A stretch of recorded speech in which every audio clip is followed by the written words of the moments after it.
ನಮಸ್ತೆ ಸ್ನೇಹಿತರೆ, ನಾನು ನಿಮ್ಮ ಪ್ರವೀಣ್. ಗುರುಭಕ್ತಿ ಯೂಟ್ಯೂಬ್ ಚಾನಲ್ಗೆ ಸ್ವಾಗತ ಸುಸ್ವಾಗತ. ಕೊಟ್ಟಿರುವ ಹಣ ವಾಪಸ್ ಬರಬೇಕು, ಜೊತೆಗೆ ಅಡವಿಟ್ಟಿರುವ ಚಿನ್ನ ವಾಪಸ್ ತೆಗಿಬೇಕು.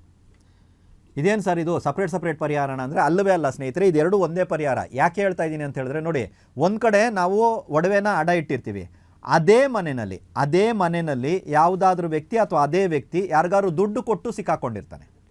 ಒಬ್ಬನೇ ವ್ಯಕ್ತಿ ಅಂತ ತಿಳ್ಕೊಳ್ಳಿ, ನಾನು ಯಾರಿಗಾದ್ರು ದುಡ್ಡು ಕೊಟ್ಟಿದ್ದೀನಿ, ಅದು ಬರ್ತಾ ಇಲ್ಲ, ಅದು ಬಂದರೆ ನಾನು ಬೇರೆ ಕಮಿಟ್ಮೆಂಟ್ ಕ್ಲಿಯರ್ ಮಾಡ್ತೀನಿ ಅಂತ ಇರ್ತಾನೆ. ಇದೇ ವ್ಯಕ್ತಿ ಒಡವೆನೂ ಅಡ ಇಟ್ಟಿರ್ತಾನೆ, ಒಬ್ಬನೇ ವ್ಯಕ್ತಿ. ಅಂಥವ್ರಿಗೆ ಈ ಪರಿಹಾರ.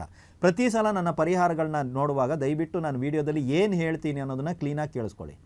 ನಾನೇ ಸಾಲ ಕೊಟ್ಟಿದ್ದೀನಿ ಅಥವಾ ದುಡ್ಡು ಕೊಟ್ಟಿದ್ದೀನಿ, ನನ್ನ ದುಡ್ಡು ವಾಪಸ್ ಬರ್ತಾ ಇಲ್ಲ, ನಾನೇ ಒಡವೆನ ಅಡ ಇಟ್ಟಿದ್ದೀನಿ, ನಾನೇ ಒಬ್ಬನೇ ವ್ಯಕ್ತಿ, ಎರಡೂ ಸಮಸ್ಯೆನಲ್ಲಿ ನಾನು ಒಬ್ಬನೇ ಇದ್ದೀನಿ ಅನ್ನೋರು ಮಂಗಳವಾರದ ದಿನ ರಾಹು ಕಾಲದಲ್ಲಿ ದುರ್ಗಾದೇವಿ ಪೂಜೆ ಮಾಡೋದಕ್ಕೆ ಪ್ರಾರಂಭ ಮಾಡಿ.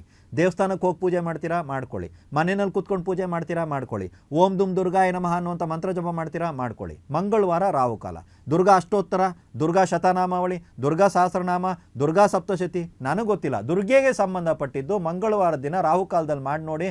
ಕೊಟ್ಟಿರುವ ಹಣನೂ ವಾಪಸ್ ಬರುತ್ತೆ, ಇಟ್ಟಿರುವಂಥ ಒಡವೆಯನ್ನು ಬಿಡಿಸ್ಕೊಳ್ಳೋದಕ್ಕೆ ಹಣದ ಅವಶ್ಯಕತೆ ಏನು ಕೊರತೆ ಇದೆಯೋ ಅದು ಪರಿಪೂರ್ಣವಾಗುತ್ತೆ. ಮನೆಗೆ ಬಂದು ಒಡವೆಗಳು ಕೂತ್ಕೊಳ್ತಾ ಸರ್ ಅಂದರೆ ಹಂಗೆಲ್ಲ ಆಗಲ್ಲ. ಅದನ್ನು ಹೇಗೆ ಬಿಡಿಸ್ಕೋಬೇಕು, ಅದಕ್ಕೆ ಬೇಕಾಗಿರುವಂಥ ದುಡ್ಡು ನಿಮಗೆ ಅಡ್ಜಸ್ಟ್ ಆಗುತ್ತೆ. ಪ್ರಯತ್ನ ಪಟ್ಟು ನೋಡಿ, ಎಲ್ರಿಗೂ ಒಳ್ಳೆಯದಾಗುತ್ತೆ.